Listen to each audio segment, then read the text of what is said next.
we wear the mask. I'm too proud to bend and too poor to break. So I laugh until my stomach ache when I think about myself. You're going to relegate Black History to a month? Which month is White History Month? Black history is American history. This is Sam Cooke. As you can see, like me, he's awful pretty. You know me, the greatest. What to the American slave is your 4th of July? To him, your celebration is a sham. You may write me down in history with your bitter, twisted lies. You may trod me in the very dirt, but still like dust, I'll rise. Hey, podcast family. Welcome to another episode, Motherhood in Black and White. I'm Kanji. I'm Tara. This episode is originally airing the last day of January 2021. So as we're going into a new month, February, we're going to talk about Black History Month. Yeah. I'm excited to talk about this and to shine a light on the beginning of a conversation that I hope will continue year round. But I want this to be the opportunity for people who've never really talked about Black history in their homes or with their kids to start those conversations. Absolutely. Yes. Before we do though, Tara, let's revisit last week's conversation, which has generated a lot of buzz offline. Yes. We talked last week about cross-racial friendships, and you and I shared our experiences, and we shared some information that some folks found pretty startling. I know that some of the feedback that we got offline from some of the women that were listening was people were shocked to hear that 3 out of every 4 white Americans do not have a social network that has any non-white people in it. Right. That's the biggest takeaway, and that's how people reached out to me. What are some of the takeaways that you got from people that were reaching out this week? Yeah, I got a bunch of text messages and DMs on that episode. It was pretty crazy how much talk it started up. 2 of the things that I heard the most, one of them which the definition of a friend in that study that we talked about was someone that you share important connection information with in the last 6 months, right? Right. So a lot of my friends were like, well, by that definition, my circle is not as diverse as I was thinking. You know, they were more thinking about acquaintances or like just people they see day to day, but not necessarily friends. And then, and I also get some very nice, very sweet compliments on, you know, sharing the story of being in schools as a kid where I didn't look like anybody else and how that was, you know, uncomfortable to begin with and tough to start out, but, you know, eventually got better. But I think a lot of people just appreciated me sharing that. It was kind of vulnerable, I guess. Yeah. And you were very transparent. Yeah. Explaining that for a large part of your childhood, you went to schools where you were the minority. Right. And when we talk about people of color, we don't like using the term minorities. We prefer using people of color because, interesting fact, people of color are not quote unquote, the minority, you know? And so it seems like a pejorative term, but in terms of the numbers, you were, as a white child, one of the few in a diverse school. Right. And you shared that experience and how that felt. And I shared this in my response to you last week, and I'll say it again. I think that it's heartbreaking to hear people feel that they, felt uncomfortable or feel uncomfortable, but it's good to have that experience. And so many white Americans go through life where they have the option of not being around people of color, or to be one of the few white Americans around a group of people of color. Yeah. And so if that's the case, sometimes white Americans don't know what it feels like to be uncomfortable. Right. And that's something that I think we start to grow from. Do you agree? I agree. After we had that conversation, even I thought about it later on. You know, you mentioned that is something that sort of helped me develop empathy, you know, and what I think of is it's something that just broadened my comfort zone. So I have a wider, more rich, diverse experience in life in general because I had to go through some discomfort and learn some new things. Learning new things is always a good thing. And some people don't know a lot about Black history and aren't comfortable teaching it because that's not something we're really taught in traditional schools, in the school system. So let's talk about Black History Month and how and why we celebrate it and how we as mothers and non-mothers. Oh, I got a fantastic text. You know me, I'm going off subject a little bit, but my friend Matt he listened to last week's episode and he texted me and said, "Hey, I just want you to know how much I love last week's episode, not just for moms, not just for women." And I said, "I see you. I see you, Matt. We see you, I see you, fellas. Matt." Matt is a white man who listened to the podcast episode and took away from it what he needed to. And what he took away from it was we both have a mutual love for James Earl Jones. There you go. Can I hear an amen? There you go. And so Matt was very appreciative of that. And I'm appreciative of the fact that he didn't look at a title. He didn't look at the fact that this was a show that might have been for mothers and Two women. Yeah. Because I think that the issue of cross-racial friendships and the issue of expanding our circles and of inclusion, it's not limited to mothers. Right. We're for everybody. Everybody. So let's talk Black History Month. Once again, we have the power. The clock is running out. February has been recognized as Black History Month, starting at educational institutions in the late 1960s, early 1970s, and it kind of went mainstream in the 80s. And so now most educational institutions recognize Black History Month, and with social media, hashtag Black History Month, hashtag Young, Gifted, and Black, it's common. And a lot of elementary schools, middle schools, secondary education institutions, they talk about Black History Month. Yeah. There's a curriculum. There is a curriculum, and there's some backlash. I will share this personal story. Last year when Roman was in 5th grade at a public school here in North Texas, he was in his language arts class. And in February, before the pandemic and before we all switched to virtual learning, he was talking around his classmates, joking as some people do, some kids, about February, Black History Month, only being 28 days. Because you hear, like, why the Black people gotta be the shordest one. Right? I hear you. Yeah. And it's a joke I've had around my friends and something my son obviously picked up on. And he took it to school and he said it. And his teacher said to my son, who was in 5th grade, in front of the entire class, "Well, Roman, why isn't there a White History Month?" And the classmates all were like, "Yeah, why isn't there a White History Month?" Did Roman tell her that every month is White History Month? I wish he would have. I mean, I would support it. And had it not been for the pandemic and the spring break that turned into an entire summer vacation, she did not get the wrath She didn't of get the kanji kanji presentation. Oh, man. We call it like the wrath of kanji. I hope she didn't says her prayers because she missed out for sure. But I recognize that some people feel that way and some people think that way. What's unfortunate is that some educators think that way. That is unfortunate. So we are going to have this conversation about how and why we as parents can and should talk about Black History Month to our kids, and how it should just be a starting point for a conversation that needs to continue year round. Year round. That's right. Year round. So one of the things that I love about Black History Month is it does start to put the work of Black Americans, makes it more visible. People are really starting to take a look at what Black Americans did during the month of February. And there are so many wonderful resources out there for people. We want to use this as a starting point, as a platform for people to start learning. And you and I know this, you're still in school getting your MBA right now. That's right. During my short-term disability leave last year, I was told to quote unquote be on bed rest, but I did a whole bunch of online learning courses. That's right. I got certificates. There was no rest because we love to learn. Right. And I think that is a wonderful thing that a lot of people can do. And it's just, if it's not being taught in school, use home as a way and a place to supplement your kids' education if it's not being taught at school. And some people, they are learning about that in school. And I think that you did, right, Tara?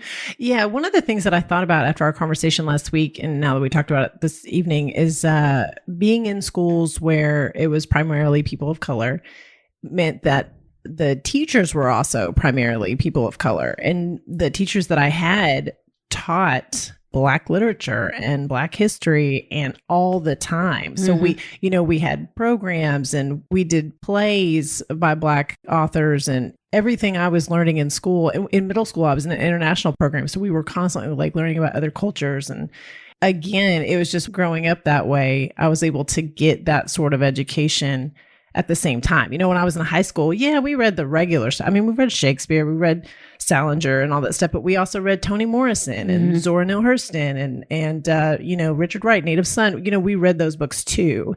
And so, you know, those teachers brought us different experiences because it was a diverse group of teachers. I'm curious, was that continued on the home front, or was that just something that, like, was it reinforced outside of school? You know, we didn't talk about this last week, and I've thought about it since. No, that was not. My family, not very diverse in their thinking or in their circles. I was probably sort of breaking the mold in that way. So, but because it was all around me, you know, I absorbed it and I picked it up and I kind of ran with it myself. And that's so wonderful to hear. Yeah. And so when we talk about how during the month of February, let's use it as a starting point. Well, yeah, if we're kids, start with we're gonna Black start with History Black Month. History Month. If in the traditional curriculum, Yes. kids are starting to learn some things about Black history in school, Yes. there needs to be the reinforcement on the home Correct. front, right? Yes. And that's something I got. You know, my mother, those of you who listen, my mother, shout out to Kathy Matthews. She made an appearance on our Kwanzaa episode back in December. We grew up with Black history all around us. Right. My mother is a proud Black American. She's an educator. And so just growing up, she made sure to supplement everything that we were learning in school, which were predominantly white private schools. Again, I was a child of a single parent. I went to private schools on scholarship because my mother made sure that she did not miss deadlines for applying for scholarships and programs to get us there. Yeah. So we get to a point where people are like, oh, well, you have all of these things. And I was like, y'all don't know how. Y'all just don't know the struggle. You know who else doesn't know the struggle? My child. I hear you. Listen, my Listen. child does not understand or appreciate the struggle because he is still expecting this PS5. And I've told him it's not coming. They just don't get it. They don't get it. No. I'm like, I wish I would. And my husband and I talk all the time. Like, my kid takes for granted going out to restaurants. For us, we would go out to restaurants maybe once a year. Maybe. And my kid, I was like, oh, come on, we're going to go to a restaurant. Wow, I have to go to a restaurant again. Are you kidding? We dressed up and like got all piled up in the car. It was a big deal. Listen, Sizzler was where we went and loved it. Sizzler. We thought that was such high class eating with the pan. Oh my God. Yeah, right? That's hilarious. I haven't thought about that in a long time. I know. Oh gosh. Yeah. I think a lot of Sizzler restaurants have gone out of business since the pandemic started.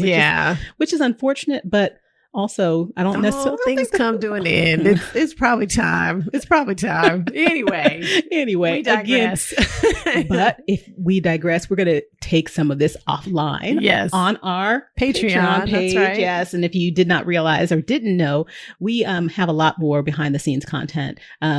Because Tara and I can talk forever. And, and we can go off on some. We're going to need to get into these chain restaurants. I feel like we need to get into this. That's another one. And about some stories about how we grew up. Because not only how we grew up, but the things that we were taught in our schools and that were reinforced in the home. So you and I had these diametrically different upbringings. So you went to a school that had a diverse curriculum that wasn't necessarily reinforced at home. Right. I went to a school that did not have a diverse curriculum, but my mother and the home front still made sure that we learned about Black culture, Black heritage, and it was something that was honored and celebrated. Yeah. And so we look at other moms out there, and podcast family, you may be in a situation where your kids are receiving a traditional curriculum that doesn't really have a multicultural element to it.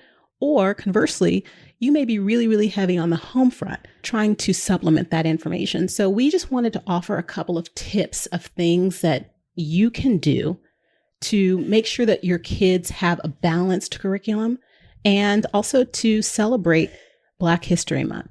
Because we understand that Black history, it's not just Harriet Tubman, Rosa Parks, and Martin Luther King. You know, we've been talking about the same five for a really long time. There's a whole bunch since then. There's a whole bunch of Black people. It was not just three. It is unbelievable. We can do better. Yeah. Harriet Tubman. This week, President Biden reintroduced the language of putting Harriet Tubman on the $20 bill. That's right. Yes. So that's something that we can talk about towards the end of the podcast, what that would mean.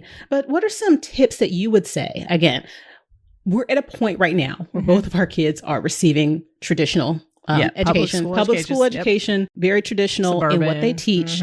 In Texas, state approved, not really digging deep into the cultures of non-white Americans, right, and the history and the narrative that's being told. Yeah. So what would you say is important for you, or how can you talk to Gage? What advice would you give to other parents about how they can introduce and talk about Black history with white kids?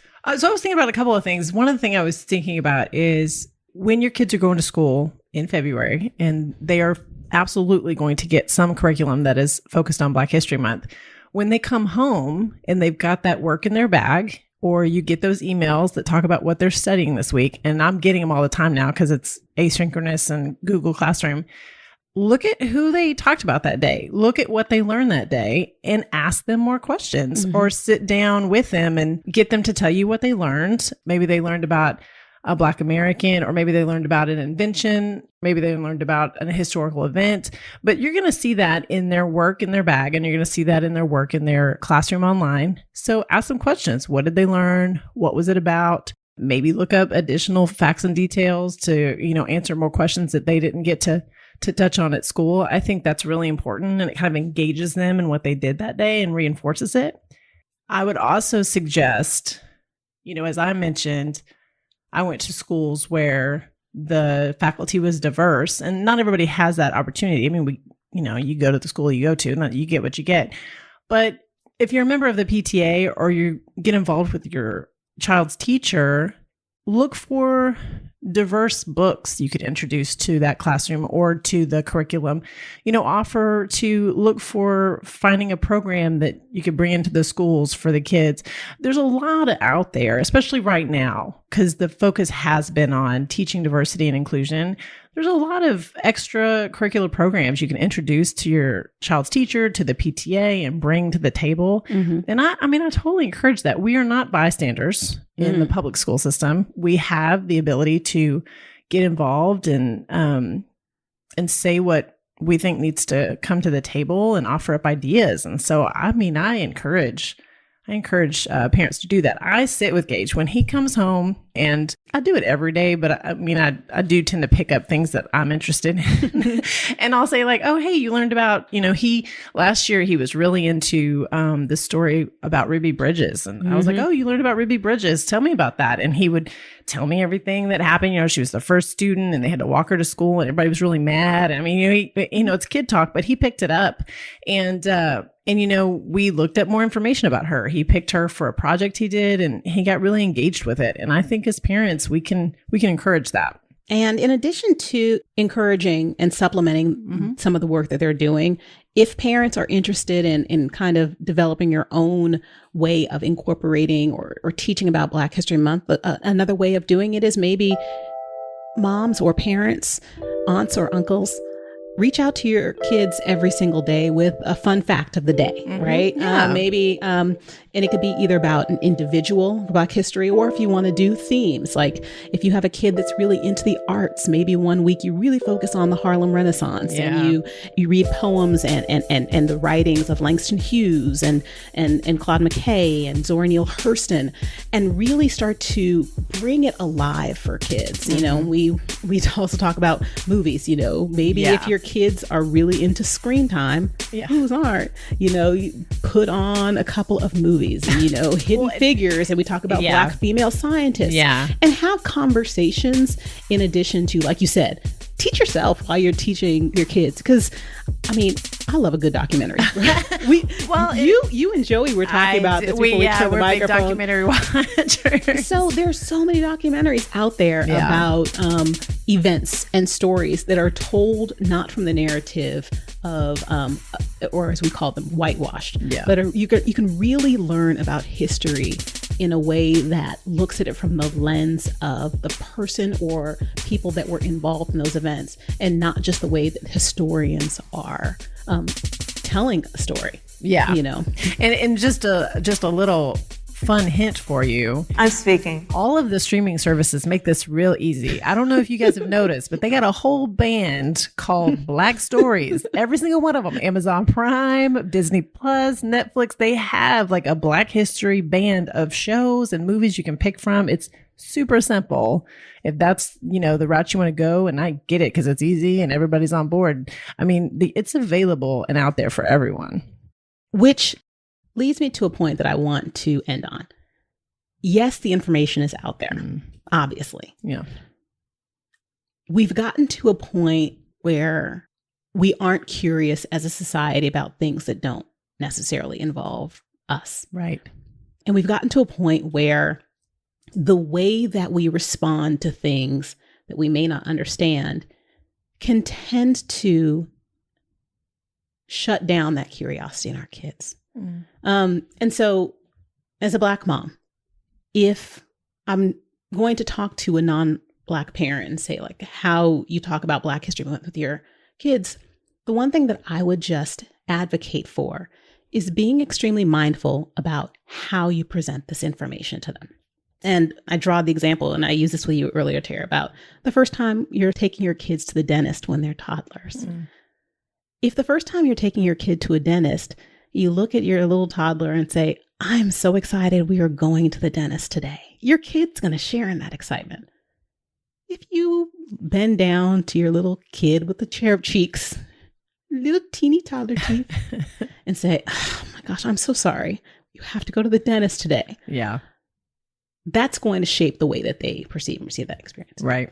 When we talk about Harriet Tubman possibly appearing on the $20 bill, if you come to the conversation with or around your kids with an attitude that comes through your mouth saying, I can't believe they're going to put Harriet Tubman on the $20 bill, or why are they putting Harriet Tubman on the $20 bill? Your kids might hear it. If it's, I'm excited that they're putting a Black American on that $20 bill, or Harriet Tubman did so much to advance freedom and is representative of what this country stands for. Do you think it's exciting they put on a $20 bill? It's going to frame a conversation and provide a foundation. And we as parents are going to set the tone for how that's received. So when we're talking about Black History Month and learning and again, using it as a stepping stone to hopefully a year and a lifelong of learning for all of us as we continue to be curious about each other and each other's cultures and ethnicities and faiths, genders, sexual orientation, the way that we express our curiosity or lack thereof is what we need to take a moment to evaluate. Because if we're not curious genuinely, it's going to come across and our kids are going to see that. I'm getting off my soapbox now, Tara. That is the best end. I mean, we could just shut it down right now. I agree with everything you said. I'm right up there with you. So again, Black History Month, I am a huge believer that, of course, it should not just be for a month. Right. But I'm also a big believer that it has to start somewhere. So I'm not going to criticize it. I'm not going to ever criticize progress. Yeah. Right. Yeah. But I'm also not going to not teach my kid about Black history all the time, every day, every day. I was like, you child are young, gifted, and Black. Which family was a song by Nina Simone. If you do not know who Nina Simone is, add her to the list. Yep. When I'm needed, I have to give. They are our future. It's an investment as far as I am concerned. When I invest time in young people from colleges, I know that I'm going to get that bread back. You know, bread cast upon the water comes back. Google it. Do it. Google it. We have this fantastic resource. So it's like, no longer can you say, I don't know. That's right. As long as you have access to Google, you can know all the things. That's right. It's all out there. Which is a great thing, but it's also a terrible thing when it comes to arguments and conversations, right? Yes. Yeah. Yes, Have you, yeah. you remember? Because like before Google, you used to be able to have arguments with people and not know who was right. Right. You could just, you know what? Maybe you're right. Maybe you're right. And be like, no, we're going to find out right now. You are not right. I tell you right this moment. Just wait. Just wait. No, it's like, I think, because, well, I will say this before we wrap up, because in the last episode, we were talking about birthdays. And I know that we were talking about James Earl Jones having a birthday. He was a character in a movie that we referenced in the last episode, same birthday as Michelle Obama. And I think you had mentioned Aaliyah. And the minute you did that, our producer pulls up his phone and flashes at my face and was like, no, Aaliyah's birthday was January 16th. And I was like, can you just... Hold on. I mean, I said sometime around. It was close. We were close. I know I saw a post for it. Maybe it was last week. I don't know. It's like, you don't have to be exact. Horseshoe rules, as long as you're close in the ballpark. And as we get ready to wrap up, I would like to just express my condolences. We had the passing of a legend, the phenomenal Hank Aaron, who he really revolutionized the sport of baseball. And, he started his career in the Negro Leagues. For people who know that I do a lot of speaking on diversity and inclusion, one of the things that I say when I do my programs is I talk about baseball. Because baseball was a wonderful sport when it came out, right? Right. It was a white-only sport. Phenomenon. Phenomenal. Yeah. Baseball is a great sport. But we did not know how great baseball could be until everyone was allowed to play. I think when I touched first base and when I got almost to second base, I started thinking about, isn't this wonderful that here I am, the third oldest child of Estella and Herbert Aaron, and the two of them is sitting in the stands watching me, their son, play professional baseball. Isn't it wonderful that they could be here on this day to witness history? And I tell you, to this day, I don't know how she managed to do it. She got to home plate quicker than I got to home plate. So family, friends, live a life where everyone is allowed to step up to bat. And if you do that, I guarantee you, people are going to hit a home run and hit it out of the park. And you've hit it out of the park by listening to us today. Hopefully, you've taken a little something out of this conversation. Maybe not. Who knows? We got on some soapboxes, but we're here for it. But don't worry, we're going to step down. That's right. And when we step off, we're going to twirl off and dance. So what are you listening to this week that you were dancing to? And we can actually probably talk about music choices on our Patreon page. What am I listening to this week? I have been listening. Oh gosh, what have I been listening? I've been listening to a lot of podcasts, but music-wise, I've actually been on a little bit of a Justin Timberlake kick. I just need a little JT in my life this week. Don't we all? Yeah, I needed it. He's always bringing sexy back. Always. Are you going to watch his movie? Yes. Are you? I'm so excited about it. On Friday? Yeah. It's on my calendar. Okay. Girl, do you have time? Well, I'll have it in the background while I'm working. That's what I normally do. I try to stop down on Friday nights and take a couple hours off to relax. I love that. Yeah. Fantastic. I'm still on my salt and pepper kick. Really? From that terrible. I'm sorry. I did not say terrible. From the biopic. Yes, from the Lifetime movie. If you want to know what Tara and I think about that, please go to our Instagram and you will find out. We're going to have it up there. Yeah. Because we, of course, had to watch the salt and pepper movie. I had to. Obviously. Yeah, I know there's drama, but I had to do it. So again, thank you for listening. Thank you for sharing some time with us. Thank you for allowing us to be a part of your family. And thank you for taking the time to listen, hopefully to learn, and always to laugh. We love having you guys with us. We hope you listened last week. And remember, you can go back and listen to any of our previous episodes. They're all online and all the listening platforms, whether it be Apple, Google, if you're listening to us on Amazon or Spotify.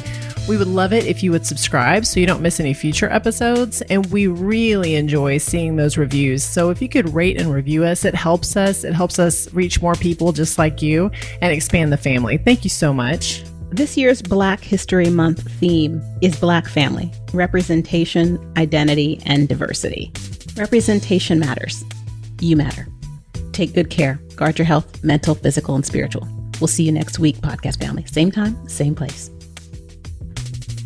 I am super grateful that I have been here for 95 years and I have no idea who this person is. Do you understand that?